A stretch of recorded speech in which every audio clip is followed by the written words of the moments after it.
NFL Championship week. The system quarterback put his team on his back, and the next coming looked like a deer in the headlights. Hello, everybody. This is William Del Pilar, and this is Points on the Board.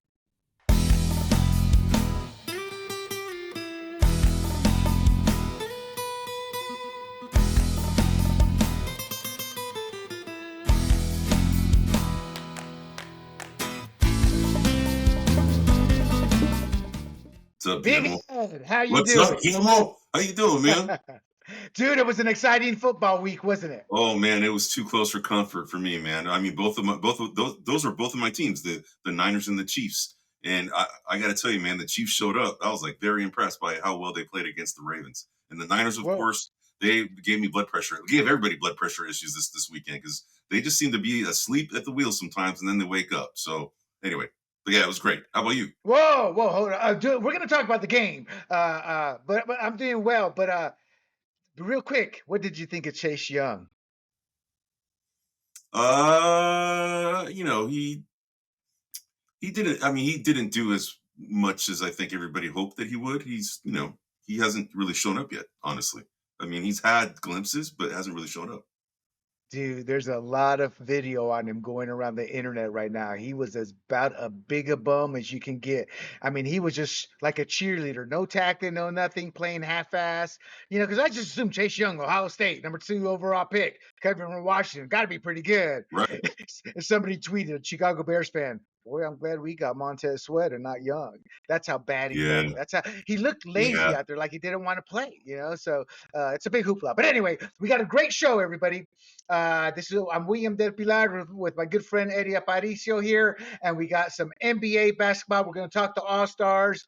We're going to talk a little bit about the Clippers. We're going to talk a little bit about the Golden State Warriors and how they're doing since the death of Dejan Milojevic, and some NFL football, some head coaching hires, as well as the playoffs. So lots of heavy stuff. So let's get right on down to it. My friend Eddie, first of all, I'm sorry, we're just going to talk about the NFL trade deadline and whatever rumors our big Eddie is hearing. But let's get right down to it, Eddie. The All-Star selections have been made, or I believe they've been made, correct? Yeah. So the starting lineups have been already made. They were announced last week. So in the East, you have Giannis Antetokounmpo, Joel Embiid, Jason Tatum, Tyrese Halliburton, and Damian Lillard. So that's the Eastern Conference starters. On the West side, you have LeBron James, Kevin Durant, Nikola Jokic, Luka Doncic, and Shea Gilgeous-Alexander. Those are the starting five. Now, this Thursday is when they're going to announce the reserves, and there's 7 reserves in each conference. So all 14 names are going to be called out this Thursday on TNT, starting I think it's at 4:30 or 5, right around that time frame. But yeah, that's what's gonna happen. So Eddie, any surprises with the starting players on either team? No real surprises on the East. I would say the biggest surprise is in the West because, Stephen Curry has been essentially an all-star for I think 10 or 11 years in a row. I don't know Yeah. exactly that, but it's like that, right? And a lot of these guys like LeBron James, I mean, they're kind of grandfathered in because they're very popular, good players still, right? So Shea Gilgeous-Alexander is, he's the one who got the nod, and the fan vote was higher for him. Steph Curry is a legend, right? He's top 10 best all time, arguably, that we have seen in the NBA.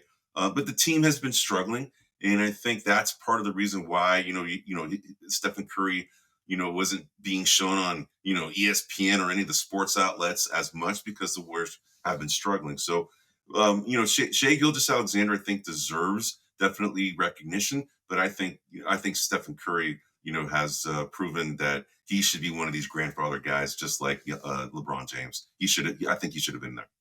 Oh, that makes sense. That makes sense. Any expectations on the reserves, or what are your thoughts on the reserves? You think it's going to be slam dunk in the sense the known names, or any surprises you're expecting? I mean, the West is the one I think that's going to be really, really hard to figure out. The project, which 7 reserves are going to make it. So I'll tell you my thoughts. I'll tell you who I think the 7 are going to be. I think for sure it's going to be Stephen Curry. He's definitely one of them. Yeah, oh I yeah, would yeah, yeah. say Anthony Davis for the Lakers. I think because he's having a really, really good year.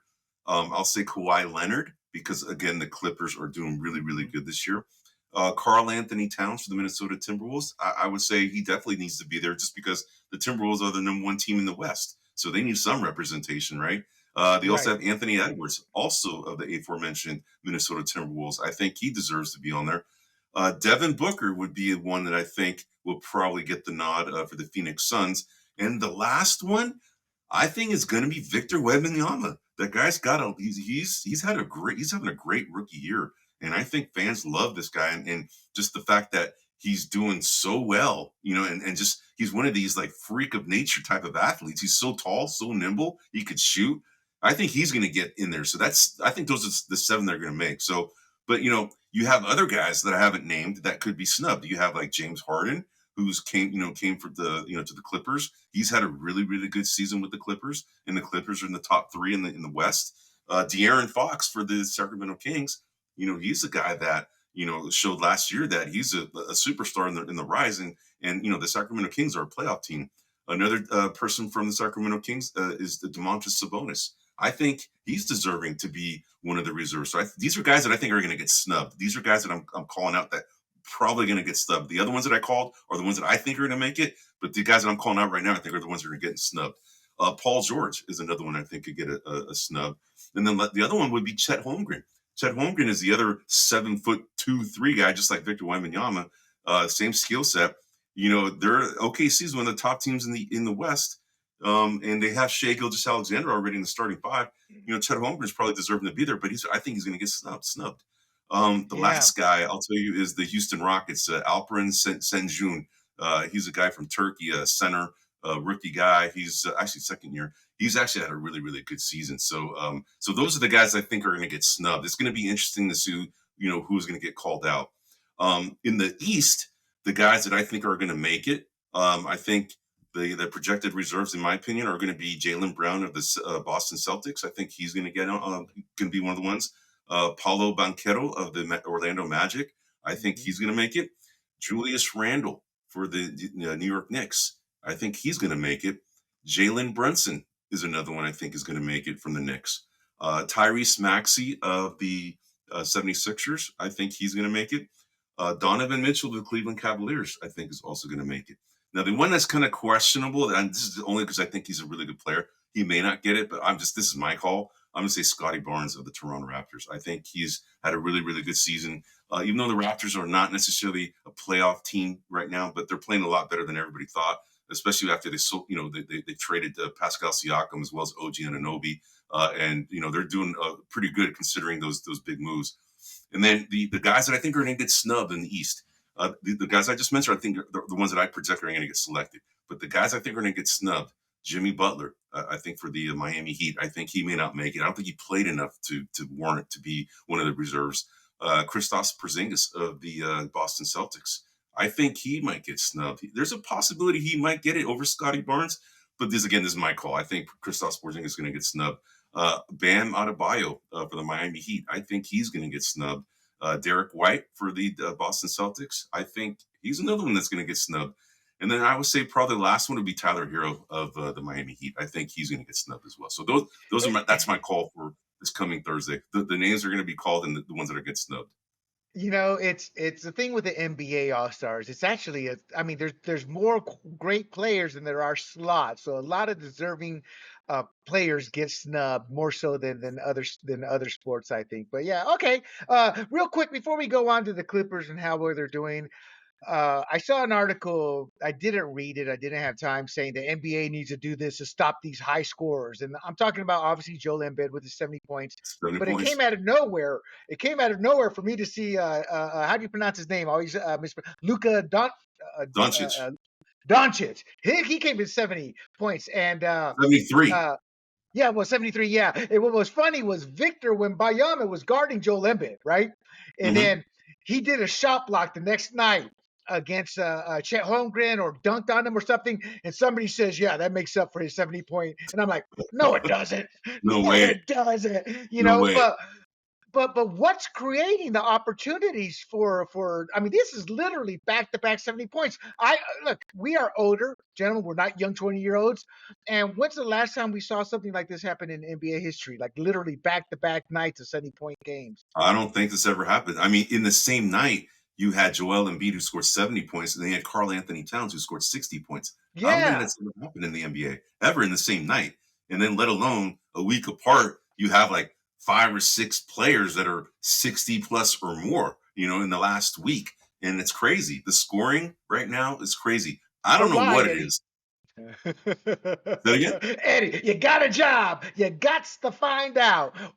Are these guys on drugs, the good stuff? Are the refs giving them the call? Or, but I mean, that's actually great for the sport. I mean, to see it. I mean, offense is, I think that's why soccer never takes off here. It's like this boom, boom, boom, boom. And an hour later, it's 1-0. Americans don't like that. But yeah, it's exciting for basketball. All right. So James Harden, so far, the trade looks phenomenal. He's playing lights out. Uh, if he, I'm not a James Harden fan. I'll say that. But Right. when I saw, because I knew he was snubbed, obviously I looked him up for the All Star selection, and I'm like, he's having a great year compared to the last few years, and he gets snubbed this year. But what's your reason for the Clippers and how well they're doing, and can it continue? And give me your prediction. I won't hold you to it, but as of today, where do you see the Clippers ending up at based on how they're playing right now? But we'll save that part for last. Why are they doing so well right now? Well, I'll tell you this. So the trade for James Harden happened in October 31st. Actually, it was Halloween night when that trade was announced.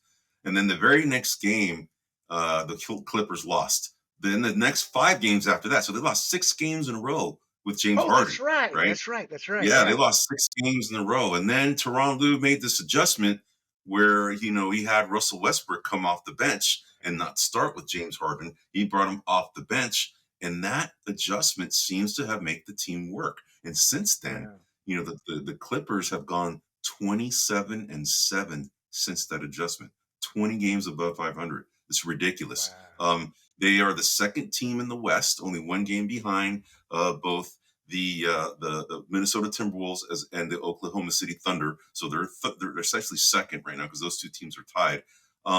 And looking from a defensive and offensive rating standpoint, I was kind of looking at some of the analytics of why the Clippers are Mhm. doing so well. If you look at their offensive skill set, I mean, they have 3, probably Hall of Fame players right there in James Harden, Paul George, and Kawhi Leonard. They're the big 3, just like the Warriors have the big 3. These guys are all really really talented players. But if you look at their offensive rating, they're the 4th rated offense in the entire NBA. So they're behind the Celtics. Excuse me, they're behind the Pacers first, Celtics second, and then the Milwaukee Bucks third as far as offensive rating. And then Right. So from the Eddie, though, defensive side, you're getting into the stats and the data and the overall, but what's making them play better? Why did that lineup change work for them? What chemistry did that add or take away that has put them on this win streak? they have a better scoring threat at point guard because Russell Westbrook, as good as he is or was, he isn't what the Clippers need at point guard. He is a hustle kind of drive kick type of player. Really can't shoot very well. And then James Harden he's different. James Harden can shoot and he's a threat offensively and he's a bigger guy, right? He's a harder player to defend for opposing teams. So I would say that what the style of play has changed a little bit, where they weren't necessarily a drive and kick kind of a team Right. anymore. Like with Russell Westbrook, they became more of a drive and kick, but also can shoot from outside, so they're harder to defend because James Harden with the ball in his hand, he's a nightmare for most teams just because he can drive and he can also shoot. Russell Westbrook can only really drive, so I think So that's what opened up the offense. is it what? And then James Harden, he's not really a defensive guy, but I think Right. you can scheme, for him, and he's shown that he can play in that system. They're doing very very well. So getting back to the analytics, they are the 11th best defense in the NBA. The top three defensive teams right now are Minnesota Timberwolves, Cleveland Cavaliers, and the Boston Celtics. So they're not in the top three, but from a net rating standpoint, that's essentially the offensive rating minus the defensive rating. They're Right, the right, top right. four. Essentially behind the Celtics, Thunder, and Sixers. So they're playing they're just playing phenomenally, honestly. And on Saturday, they just beat the Boston Celtics by 19 points when they Wow. were on the road. Boston was at home, and Boston right now is considered the best team in the NBA. Both from an offensive, defensive rating standpoint, they're number one in both categories. So the fact that they did that, I mean, it's any given night in the NBA, but that's impressive for a Clippers team to come into Boston and beat that team by 19 points. So Right. the other thing is Kawhi Leonard and Paul George, they're playing more, whereas last year they kept bench, they always get rest, here and there, rest. Now the NBA's kind of, clamped down on that a little bit. And now you're seeing these guys play more. So, this team's legit. I think they're going to be competing for a championship. They're right now, I think, the fourth odds on favorite to win the championship. Essentially behind the Boston Celtics, the Denver Nuggets, and the Milwaukee Bucks are the top three as far as the betting man. That's who Vegas thinks are going to win, and then number four is the Clippers. So Gotcha. this team is good, and of course here I am talking about them tonight, and on this run that they're, and then they lose tonight. They lost on the road against Cleveland Cavaliers. They lost by 10 points to Cleveland tonight. But hey, they've won 27 games out of 34 since then, Right. and now it's 27 out of 35. So it's still a very, very good record. So the Clippers Eddie. are legit. So I don't want to move on yet. We need to move on, but I need to know this is possible because of a head coach that had the cojones to go, we're doing this change, Yes. and it's going to be for the better. So tell me real quick about the head coach, because there's a lot of head coaches for example, the Lakers have not been run by the Lakers for the last 3 to 4 years. They've been run by LeBron. So what makes this coach? What gave him the cojones to do this? His job or his nature, his character? Tell us a little bit about him for a few seconds. I mean, Teron Lue is a championship level coach. He's won a championship with the Cleveland Cavaliers. He's coached LeBron James right into a championship. Hmm. And then he also was a former player, so he gets a lot of Gotcha. credibility that from that standpoint. So, and Respect. he's got the the owner's he's got the owner's ear. The owner Steve Ballmer, Steve Ballmer.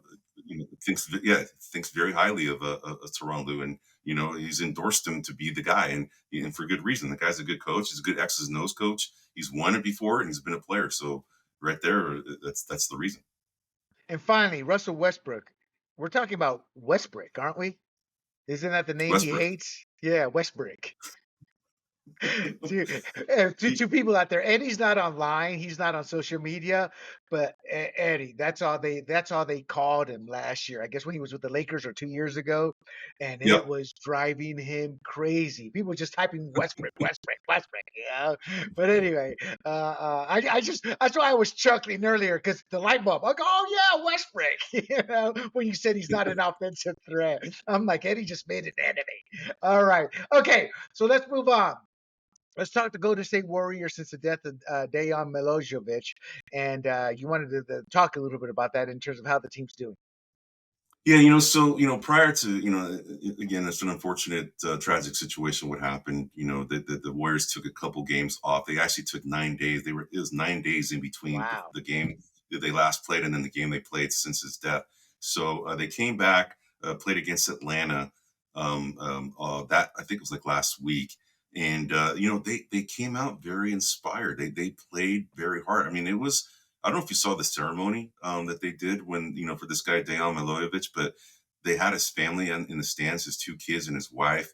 They did this tribute video for him, and they kind of like did the kind of like almost like a funeral procession where every player had a jersey that it was their number, but the last name of Milojevic was all on every jersey, and then every player Wow. took that off and they put it on a chair, and this chair that's is going to be reserved for him that it has his name on there. It has a brate. Brate means brother in Serbian, and they have that word there because that's what he used to say. Hey, brate, right? So everybody wore these brate shirts, and there's a chair that has brate, and it had like a white rose on there, and every player brought their jerseys and put it on there. So it was a pretty moving ceremony that they did. It was tough to watch for a lot of people. It was very moving. So anyway, so having that heavy heart kind of ceremony and then have to play a game, it was incredible how the Warriors pulled it off. And Steve Kerr just said, just get lost in the game.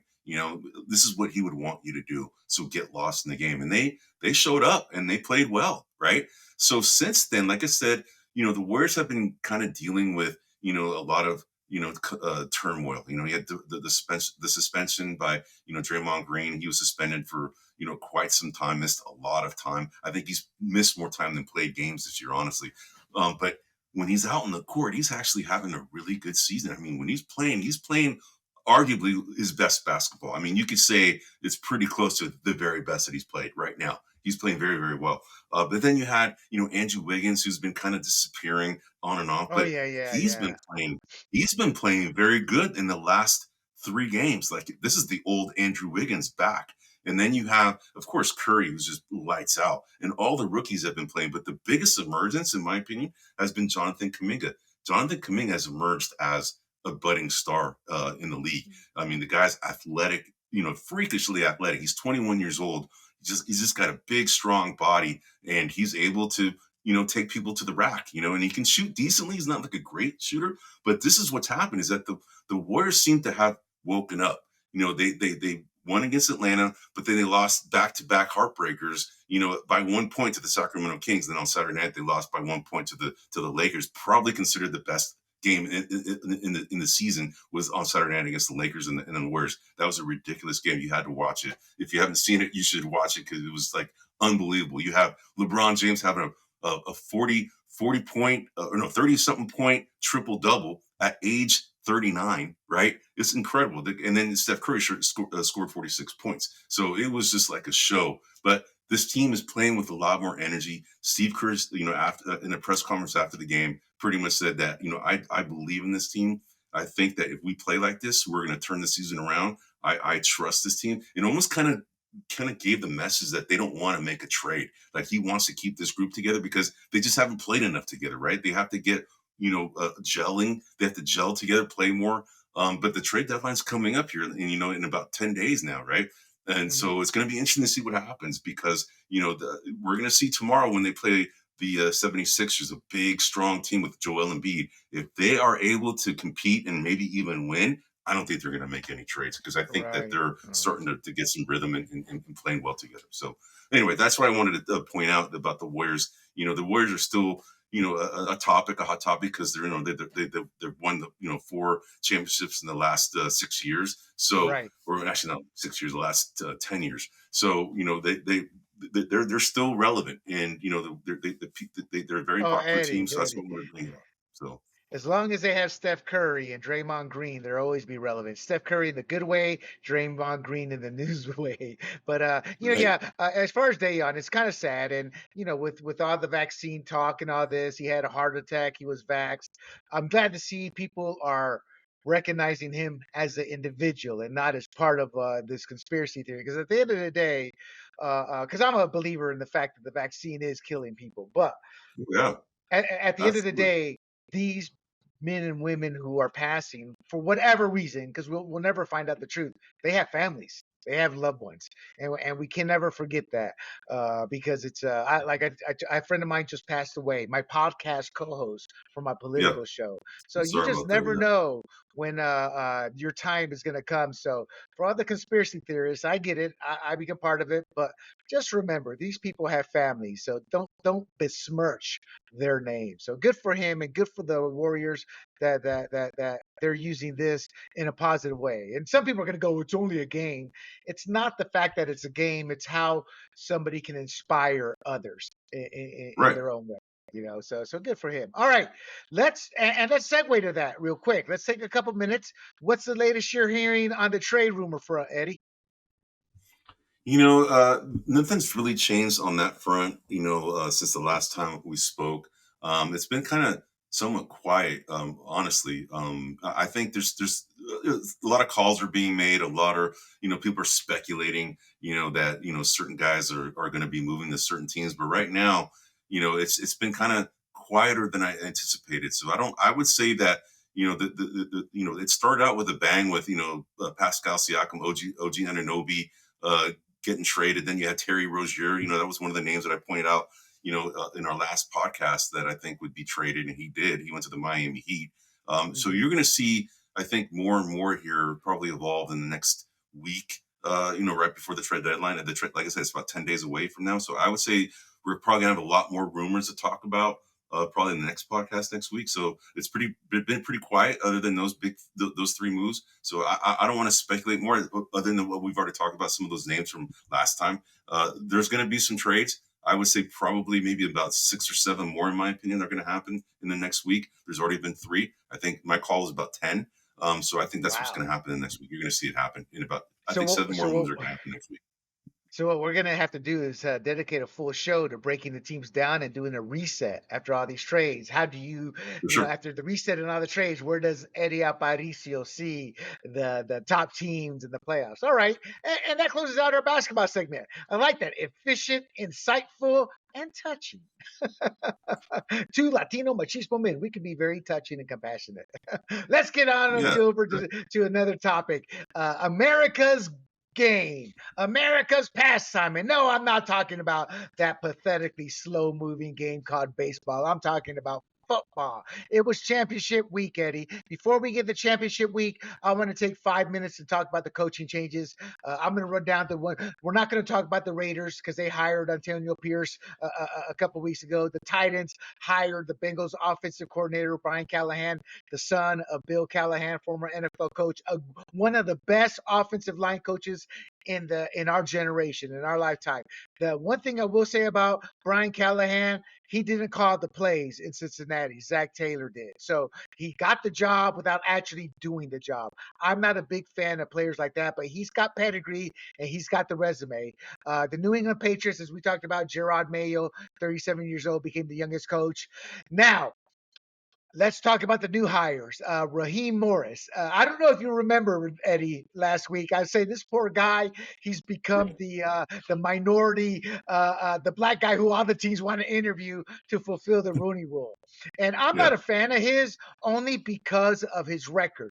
With the Buccaneers, he was 17-31, 354 winning percentage. This was my era. So I read a story where the writer, very progressive, very leftist, just flat out lied. Said the Bucs set him up to fail. He did this, he did that. Well, it's just nothing but pure lies. Then he was with the Falcons as the interim coach after Dan Quinn got fired, 4-7, 364 winning percentage. So he would not have been at the top of my list. However, we're on the outside looking in. So everything we hear about him is he's a great interview, well-beloved individual, and I do believe in redemption, and I do believe in second chances. So even though I say he probably wasn't on the top of my list, I'm like, well, let him prove himself, just like Belichick did, just like other Right. coaches.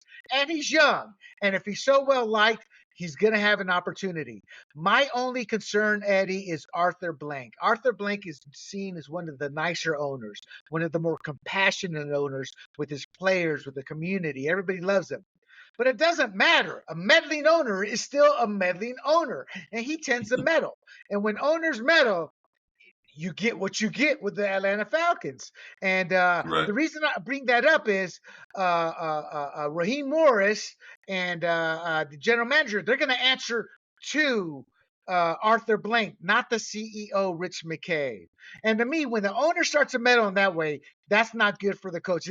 Now, the person who disagrees with me is the person who's best friends with the owner. So I just went through this in a big podcast on RG3 and how he was lying about Jay Snyder or Jay Gruden, and Jay Gruden killed him with one tweet. He's like, Kirk Cousins was better.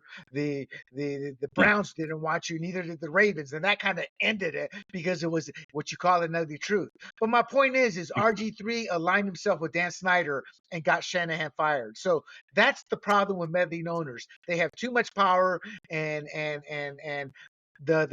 the pawns on the chessboard tend to play it. So I worry about Raheem Morris for that. But outside of that, I can't argue with the hire. I don't care how good Raheem Morris is. If they don't get a quarterback there, the Falcons are going to suck. Any thoughts on Raheem Morris? No, you covered it, man. All right. And what do you think of Bill Belichick? That was his job, they say. Now, Bill Belichick, they say the reason he lost out on it is because he did not like Rich McKay, who was the CEO, and he did not want to answer to Rich McKay. And Belichick controlled everything in New England. The problem with Right. all of that, and the reason I think he was not hired, is Bill Belichick, the general manager, got Bill Belichick, the head coach, fired. So I think Arthur Blank, he listens to his people. That is one good thing he does. I think they said, look, he wants too much power. Look at all that power and what happened to that team after Brady left. His drafts were exposed. He has not had a good draft. That's why I think he was snubbed. You have your own thoughts into why he may have been snubbed? I think that he's established himself as a pretty strong personality, kind of take it or leave it, as my way or the highway kind of a coach. He wants to control. He's got the in his mind the track record of excellence over 20 years. Remove Tom Brady. This is what he thinks, right? We all know Right. Tom Brady is the reason why he got what he got. But Bill Belichick has some, he had some say in it too. It's not all Tom Brady. He's a defensive minded coach. Has a system. Had some offensive coordinators that worked well with Tom Brady, and a lot of those offensive coordinators tried to get head coaching jobs, and they didn't necessarily pan out as head coaches. Right. Elsewhere. So it definitely, I guess you could say it's more Tom Brady, but Bill Belichick wants to have the power. He feels his ego's big, and he feels like he deserves it because he's shown that he's built an organization, from the ground up because, New England wasn't very good when he first came on board and then turned him around. He made some big roster moves that kind of shook people up. Like, what are you doing? Why are you getting rid of this guy? Right. But this is him. So he wants the power. And this is probably why he got snubbed because, I don't think, like you said, some of these meddling owners want to have some power and they don't want to relinquish it. And this is what Bill Yeah. Belichick is. I don't think he's going to get another head coaching gig. I mean, I'm not going to rule it out, but I think at his age, at 71 or 72, his track record as a GM, and if he still wants that, I think teams are going to shy away. All right, the Carolina Panthers, they hired the Buccaneers offensive coordinator Dave Canales. I don't like this hire. Dave Canales has 13 seasons with the Seahawks from 2010 to 2022.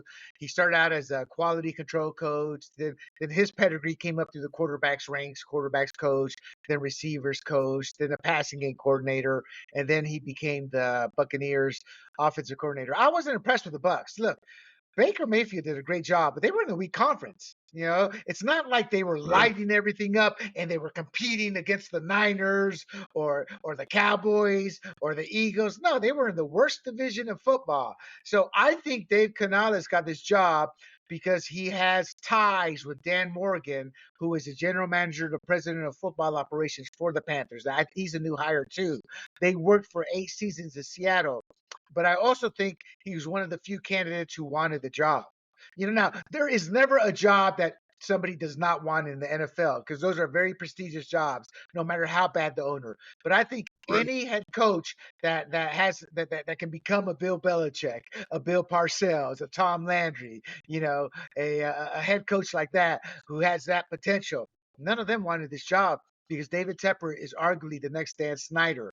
Uh, He's a quarterback. I don't want to say he's a quarterback guru. I don't know if he is or not, but he did work wonders with Geno Smith and Baker Mayfield. But those were already established veterans who knew the NFL, who knew they were on their last shot, who had something. Can he turn Bryce Young around? Remains to be seen. I don't know. Bryce Young is a talented guy. He's number one pick. You know, I don't know much about Dave Canales, honestly, so I really can't tell you whether or not he can, unleash or unlock the potential of Bryce Young. He's a talented guy, and he's gonna. Someone will find a way to make that guy work, and if he doesn't, then he's not going to be in the league that long because of his stature. He's a small guy, right? Smaller guys, Right. typically don't do very well as a quarterback in the NFL unless they are really, really good at reading defenses like a Drew Brees, right? Drew Brees is that type of guy, you know. So we'll see. But he deserves a fair shot, and if this guy can unlock him and unleash his potential, by all means. But I just don't know enough about Dave Canales to comment Yeah. on whether he can or I, can't. I'm wondering if Bryce Young is actually an NFL. star to be. He's small, undersized. The game looks faster than what he can adapt to it right now, but I'll give him a half a season left. And I Right. love the Bill Watch theory. Give him 20 some odd games, and we'll see what he does. Real quick, going back to the Atlanta Falcons, one good thing about Raheem Morris, they have about 35 million in cap space. Not a lot, but it could go up to about 45 million if they cut Taylor Heineke and Mike Hughes. As far as the Panthers have about 24 million in cap space for free agency. They have some cap hits, so they're not looking pretty too. So both these head coaches don't have a lot of money, but they're not in the negative. Let's go to the main one here for a couple minutes before we move on to the games. The Chargers, they got their guy. Hmm. I think the Chargers had no choice with that team and that roster. I mean, that roster, they had to make the big proven hire. And when I Yep. say proven hire, Steve Spurrier, oh my God, I'm drawing a blank. The Alabama coach who just retired. Oh, Oh Nick my Saban. Nick Nick Saban. Saban, two colossal NFL pro failures. They stunk. They're useless. They were about as good as the crap we step on walking in the yard, picking up our dog's poo. I say that purposely because college is about boys. The NFL is about men. Urban Meyer's another failure. But Jim Harbaugh, listen to this. First of all, I spent 9 seasons at Michigan. Obviously, he culminated in a national championship. He went 89 and 25, 8 bowl games, 6 seasons with 10 plus wins. 2021 AP College Football Coach of the Year, 3 Big Ten titles. Again, the big thing is the national championship. 4 years as the Niners head coach, 2011 to 2014, 44, 19, and 1. We forget about this. 3 straight championship games, a Super Hmm. Bowl appearance, and he lost to his brother in 2012. Kaepernick with the bonehead play towards the end. Remember, the lights went out too. The game was delayed for a Yep. while. Yep. Before all this, he was a head coach for the USD Toreros and the Stanford Cardinals. And he was a winner with the Toreros. In fact, Josh something, I forget his name, became a long Josh term Johnson. Josh no, no, Johnson. no, no, no, no. Oh, Josh. I can't. Maybe that is it. But he became a long-term backup. Had a great career. He was his Josh quarterback Johnson. there. Okay, It's yeah. Okay, Josh Josh Johnson. Johnson. Okay, got it. Yeah. Okay, so he's a winner. However, the downside, Eddie, they are 28 million over the salary cap, and they're projected to be anywhere from 46 to 55 million over when you factor in their projected cap hit and then needing money to sign the rookie class. Khalil Mack, Keenan Allen, Joey Boza, and Mike Williams. That's going to be, they make up about 59% of the projected cap hit. Khalil Mack's too old, 17 sacks, but you got to look at it in context. Look at some of the games. He got those multiple sacks against crappy teams.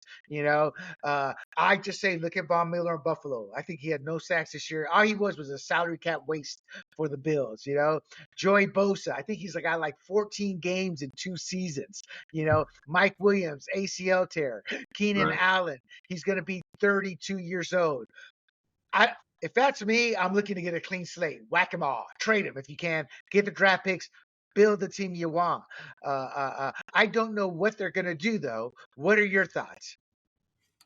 I mean, they do have a lot of talent in that team. So if anybody can do this, it would be him because Jim Harbaugh has been able to be a culture changer. He's definitely instills a certain way about the team, and people follow him. And I think he just wears out. He wears people out in time, but he's able to instill a system that works, and people who has it better than us? Nobody. He does that with everybody, and everybody, just jumps on board to play for the guy. But they definitely have talent, on that team. So, yeah, are they older? Yeah, but they can play. So we forgot about their running back.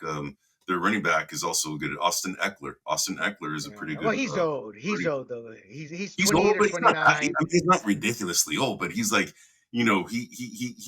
he does have a lot of, he always gets injured, but he's a very, very good running back when he's not, He's injured. a very So good fantasy running back. But at the end of yeah, the day, here's the difference. The The 49ers were able to run in between the tackles. The Detroit Lions gave up on it. The Ravens didn't even have a rushing game. And the Chiefs, Isaiah Pacheco, he only had a 2 point some odd yards per carry this weekend, but they kept giving him the rock, and he was getting those Right. tough yards in between the tackles. Austin Eckler can't do that. And when you get the elite football time, i.e., the playoffs, you have to have that. So I have never been impressed with the running back who looks nice in the West Coast style offense, but can't run between the tackles. Bill Walsh would have a cow with those type of guys. People forget Roger Craig, then Ricky Waters, and then Derek LaVille could not run in between the tackles. But he looked good with those little screen passes and all that. But when they needed him to get the tough yards, he couldn't. And that's my problem with Austin Eckler. Again, I have a fine line given to me by the military. There's great players, and then there's greatness. We're going to talk about that with a couple of examples. But let's move on, though. My final comment on the Chargers is I think Jim Harbaugh can finally make them a Super Bowl winner, and I fully expect that if Justin Herbert can stay healthy, just because. And you're right, I relate to Jim Harbaugh because I am that guy. I have a 5-year window at my gigs before we both wear each other out. That's what happens when you're demanding. It's what happens when you don't accept mediocrity. It's what happens when you call people out. And I'm the type of guy who go, no, stop, you're lying. This is what we agreed upon, and you're using this as an excuse. And that wears on people. People don't like it. But to me, I look at it like, you're lying to me. I'm going to call you out. But people said, well, you shouldn't be so harsh. I'm like, harsh? He's the one who. So it goes back and forth, but I've accepted the fact human nature that wears on people. So good luck to Jim Harbaugh. I think he'll be a success. Let's get to NFL Championship Week. The Chiefs defense contains the Ravens quarterback Lamar Jackson for an easy win. The score may have been 17-10, and they were only one big play away, but the Chiefs controlled that game.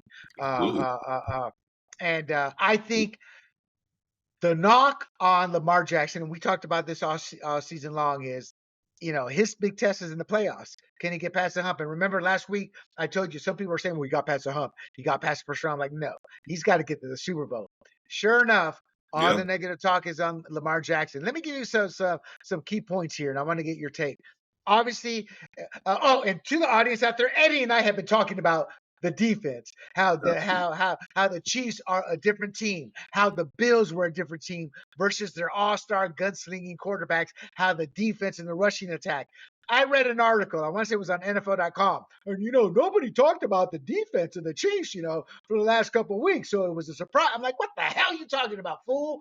That's what we talked about. So the defense was the key to the win. Yeah. They blitzed Lamar Jackson 20 times, a pressure rate of 37. Now, what the author did not talk about is it wasn't about sacking him. It was about clogging up his rushing lanes. So he couldn't find the rushing lanes. And that's what I think won the game. He was a deer in the headlights. Now, bear this out with me, Eddie. I tell people, look, in the pros, the one thing I learned when I sold my business and I worked with Wall Street people is they're no different than we are. They just got a different degree, but they're no smarter, no dumber than we are. They're just in a different world because they have the network connections. And the reason I say that is because Lamar Jackson is in year one of this offense. So it's not second nature to him yet. So when you got a defense blitzing you 50% of the times and your lanes to run to escape are closed, and this is your first year in the offense, a lot of your reaction is not as natural as it will eventually be. And nobody has talked about that. Everybody's talked about he failed this, he failed that, couldn't get past. I kept saying, look, they're a year away. And I think this game, the Chiefs did just that. They took advantage of the fact a quarterback in his first year of this new offense and put in the pressure situation he was put in, his mental acuity to rapidly think. Once his running lanes were gone, that tested him and slowed him down enough for the Chiefs defense to be able to take advantage. What are your thoughts? Well, Guillermo, we did talk about this last week, and for the audience, you can go back to Points on the Board last week where we talked about this. It's actually Points on the Board number 69, where we talked about this towards the end of the podcast, where you were asking for my opinion on what I thought was going to happen, and my gut, man, I told you I'm a Chiefs fan. Second after the Niners. Chiefs are my second favorite team. My gut was telling me the Chiefs were going to actually give this team fits from a defensive standpoint. And I talked about that. And you Mhm. said, if the Chiefs D can't contain Lamar Jackson, the Chiefs will win. And that's exactly what happened. Right. You asked for my call on what I thought who was going to win. I kind of, the Ravens had an unbelievable defense. And I should not have gone against Patrick Mahomes and being able to figure out that puzzle, which he did, right? He was able to move the ball. Andy Reid and Patrick Mahomes were able to move the ball against that Ravens D, and the Chiefs D did contain Lamar Jackson. I just wish Yeah. I would have said, the Chiefs are going to win when I said, the Ravens, only because I thought they handled the Niners pretty well. And I thought the Niners were at the time the best team in the NFL, and then the Ravens were at that point. But, I think the Chiefs D it's championship material. I mean that D is good, and it showed up big time against arguably probably the hardest guy to defend in the NFL in Lamar Jackson. Right. So I think the only thing people are blaming Lamar Jackson, and they should. The quarterback gets too much credit when they win. They beat up on the quarterback too much when they lose. But I think they went in with a game plan. We're gonna put this game on Lamar's back, and they shouldn't have. The reason I say that is because of the rushing attack.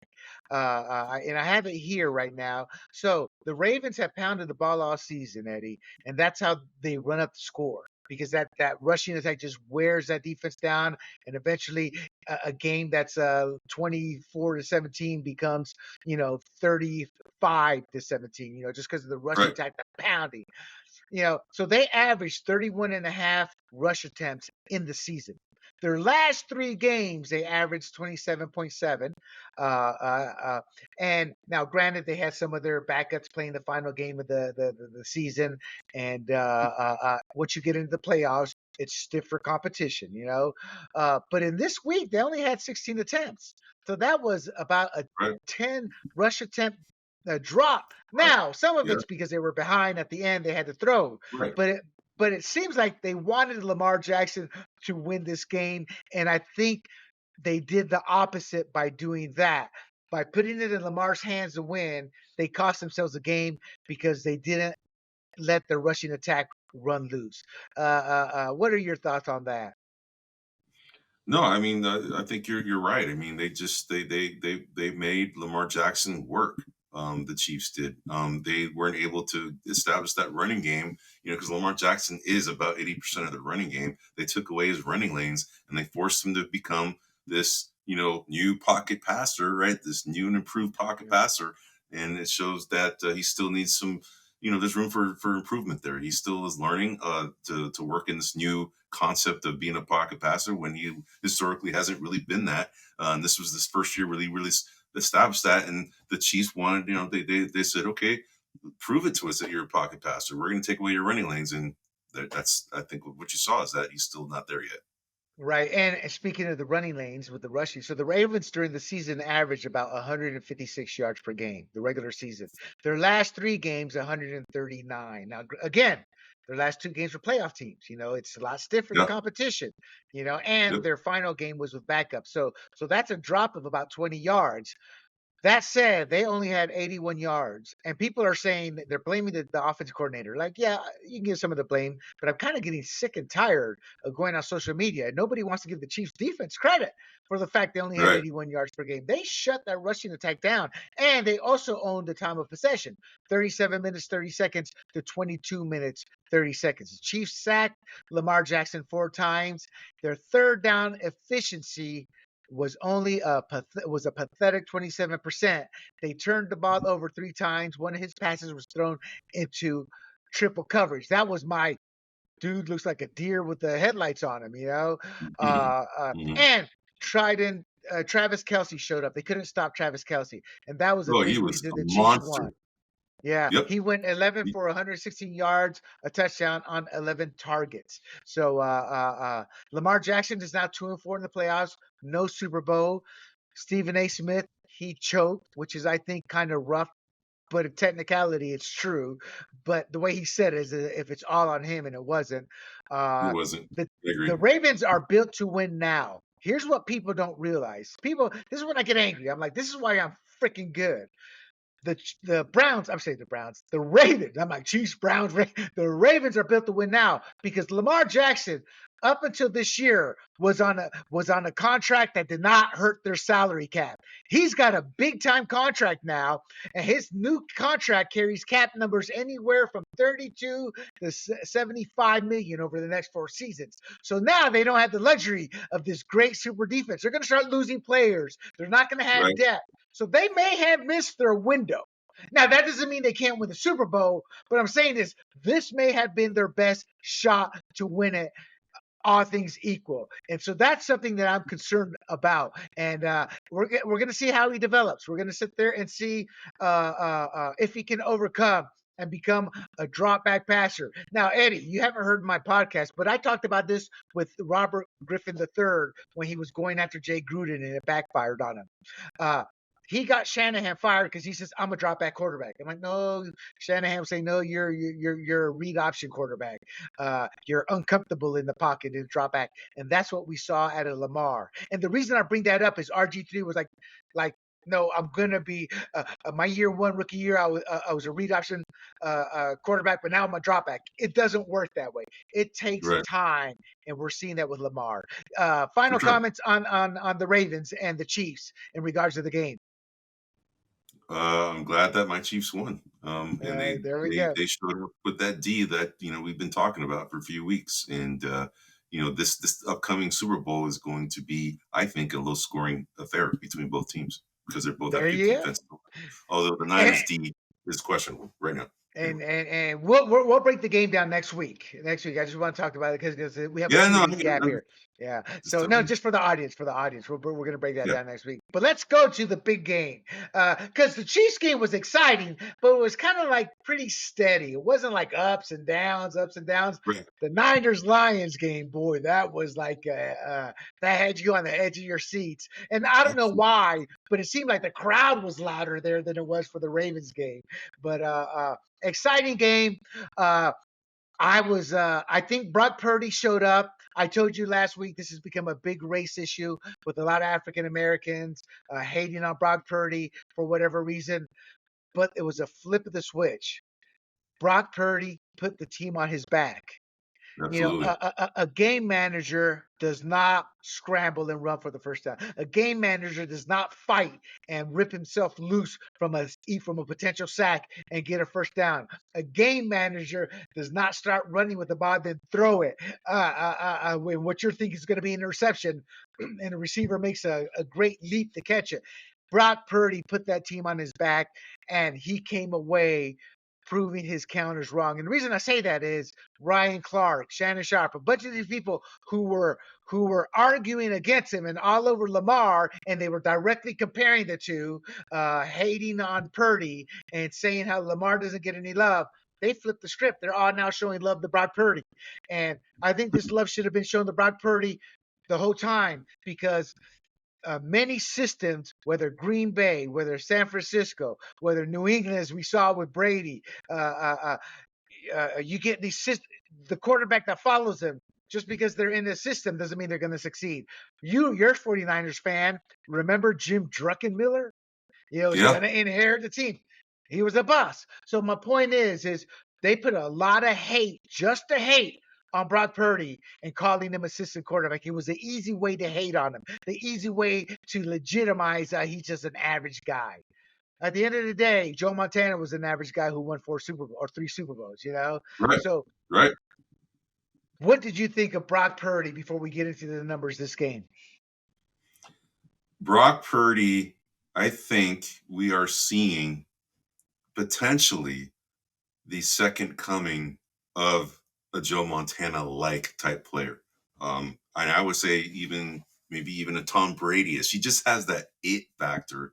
And I know it's pretty controversial what I'm saying right now, but how many kids in their second year, and it's not really their second year, it's really a year and a half that he's been playing as the starting quarterback for the 49ers, a very storied franchise in terms of quarterback. There's Right. a lot of pressure for being a starting quarterback on the 49ers. And this kid came in here and showed the moxie that he belongs. And the Yes. guy has essentially showed up and proven all of these naysayers wrong. He's not a system quarterback. It's easy to say that because of the squad, the roster that the Niners have. I mean, they are talented. They're probably from the top down, probably the most talented roster in the NFL by far.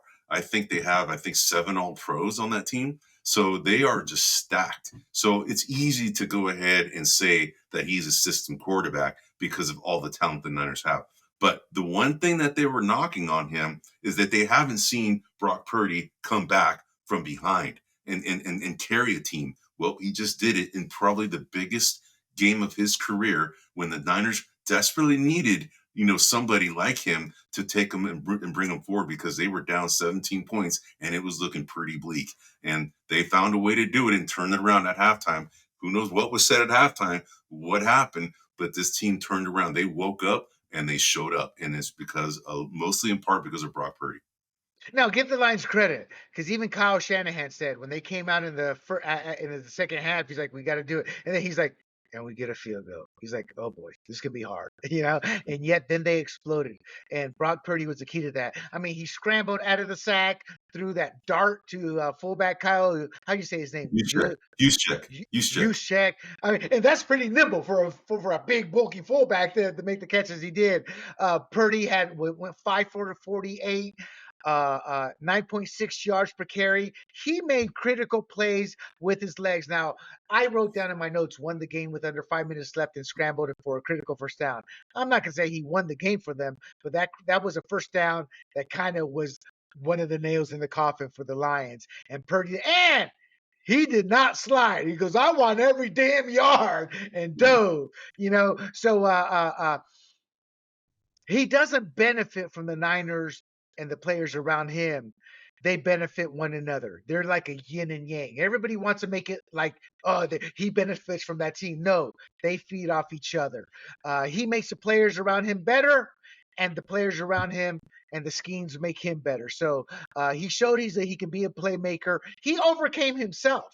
He had a poor first half, was embarrassed on national television by the Ravens. So he had a lot of pressure to overcome himself Absolutely. and the perception that was building about him. He didn't let the interception flabbergast him, and he moved on to have a great second half. And I put in my notes, see Lamar Jackson, because he couldn't overcome his own mental errors. He threw passes on the run. That's not what a game manager does. And he, as you said, he was in the biggest, I put down the second biggest game of his career because technically for the first couple of minutes, he was in the biggest game of his career last year before he tore his arm up. Yeah. Yeah. I'm being facetious. I don't know what that word means, but it sounds like it fits in there. I forget what it means, facetious. But my point is, I'm not even a Brock Purdy fan, but I give Lamar Jackson credit. I love Patrick Mahomes, even though I don't like the Chiefs. I love Russell Wilson. He's one of my favorite quarterbacks. It's like, just, I love the position. I love to see players make plays, but instead we go tribal.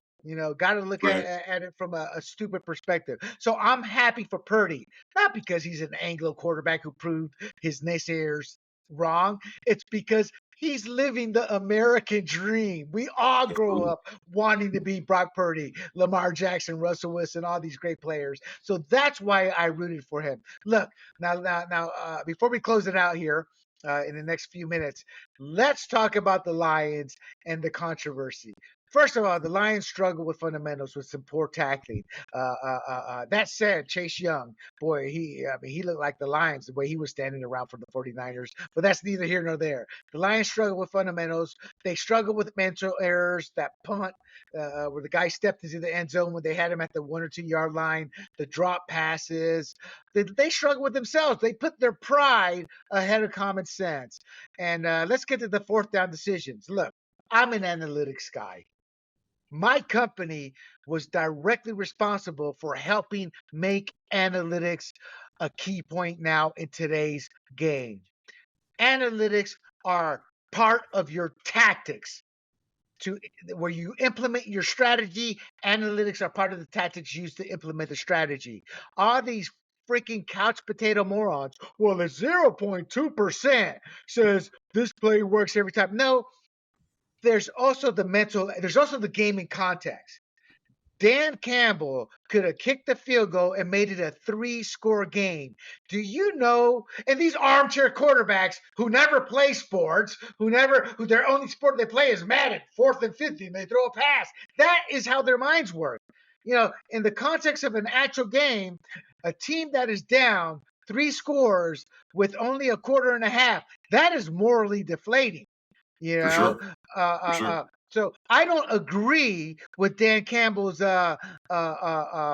Well, this is how we played all season. Yeah, because you can get away with it when you're playing the Chicago Bears. You can get away with it when you're playing the Atlanta Falcons. You can get away with it when you're playing the Pittsburgh Steelers. Well, you can get away with it when you're playing the New England Patriots. You can't get away with it when you're playing the Dallas Cowboys, as we saw. 3 second 2-point conversions, you failed and you lost the game. You failed you're going forward on 2 fourth downs and you lost the game. You can't do that and come back and win against better teams. And these analytic assholes don't want to acknowledge the reality of the game at hand in that moment. And I get angry because I'm an analytics guy and I'm like, you're a moron. You're looking at the analytics wrong. It's like Right. that point right there, that little point right there does not give you the right to make a decision that covers everything. And that's what happened. So instead of going up by 3, deflating the Niners and taking control of the game, they gave life back to the Niners. For Some sure. moron said, well, if Reynolds had made the catch, I'm like, well, right before that, he said, well, you can't trust the kicker. He may not have made the kick. I'm like, it's you're saying if Reynolds had made the catch, then you would have looked like a genius. But you didn't want to take a chance on making the kick because your analytics said that he was going to miss the kick, despite the overall percentage being 75% of kickers make that kick. You see, so they pick and choose which analytics they want to look at without looking at the obvious. Dan Campbell lost them that game. And if Dan Campbell does not want to learn from that, he said, that's who we are. Well, buddy, you got tougher competition in the playoffs than you do in the regular season. And if he doesn't mature, I predict he will be fired within 2 years. And when I say mature, you can't be a stupid oaf like he was and just keep going for it and then say that's who we are. Because you yourself, Dan Campbell, said this may be our only shot. Then you play like it's your only shot and you play smartly. I Right. guess I'm just tired of these analytic fat armchair quarterbacks, and they're only 22 and they look like Fat Albert Jr., and they're just sickening to me. I'm just tired of it. And I'm digressing here, but it just sickens me. Because I embrace analytics. I'm an analytics guy, but analytics, the universe does not revolve analytics. They are just an arrow in your quiver that's a bigger arrow than most, but they are just an arrow in your quiver. The guy shooting the arrow still has a responsibility to make the right call, and too many of these head coaches are using analytics as their excuse. If I'm the Detroit Lions owner, uh, Dan Campbell leaves that morning meeting with an asshole so big you could drive a truck through it after the chewing out I give him for making those bonehead decisions. That's my take, Eddie. What's yours before we close it out? He's a rookie head coach, man. He's going to learn. I mean, he has a lot of pride. He just probably didn't want to come across like he's second guessing himself. Although I know deep down inside he realizes it. He'll come back and learn from it and be a better coach for it. He already was a pretty good coach in getting this team to where it was at. They couldn't have done it without this guy. So he's going to learn. We got to give him some credit where he got them there, and he learns from hopefully he learns from his mistakes, and I think he will. You're He's played absolutely right. yeah. That's it. But Eddie, he's got to learn from his mistakes. He would not take responsibility for those fourth down calls, and that's a red flag. That happened to me with Denny Green. I shut down a press conference at the combine because I asked that fool what he learned from his Minnesota not being able to get to the Super Bowl after being so close, and what he learned from that experience, and that he was going to take over for the Arizona Cardinals. He looked at me. I'm damn man. I don't got threw his arms up and turned around and walked off. And I'm like, everybody's looking at me. Who's this little asshole here who just shut this press conference? And I wrote an article. I said Denny Green is going to get fired within the next 2 years from the Arizona Cardinals because he's learned nothing. He's going to make the same mistakes and he's going to keep losing when it matters. And that's what happened. Remember his saying, "We knew who they were, or who they Yeah, are." With that, yeah. yeah, yeah. Well, Danny, I knew who you were, you loser. Rest in peace, Danny. Yeah, God, rest in peace. He passed away. But anyway, that's our show for the night. Sorry to have gone off on the tangent there, but I'm just sick and tired of armchair quarterbacks who never play the game. I never played the game, Eddie. I was too small, but I always appreciated and loved the game. Yeah. And my final comment is, I'm not putting the whole blame on Dan Campbell. Jameer Gibbs, costly fumble, and wide receiver Josh Reynolds dropped the ball 2 key Right. times. So you lose as a team, you win as a team. And in this case, the game wasn't just lost on the field, but on the sidelines with monumental, stupid decisions. And I don't say that to be mean. I say that to learn from it, Dan. We've all done our stupid. How many times have we woken up from that drunken stupor the next day? Oh my God. And you never repeat that stupidity because you learn from it. As a sailor, I learned. And my friends, that's our show for tonight. We're going to break the game down very heavily next week. We're going to talk more basketball. Eventually, we're going to start talking some baseball because baseball season is coming along. But Eddie, it's always a pleasure to have you on as a guest to break down basketball for us.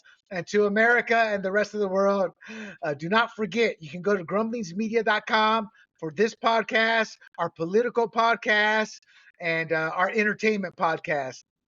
You can also find us on YouTube and Rumble under the profile Grumblings Media, as well as on Apple, Spotify, Pandora, and Google.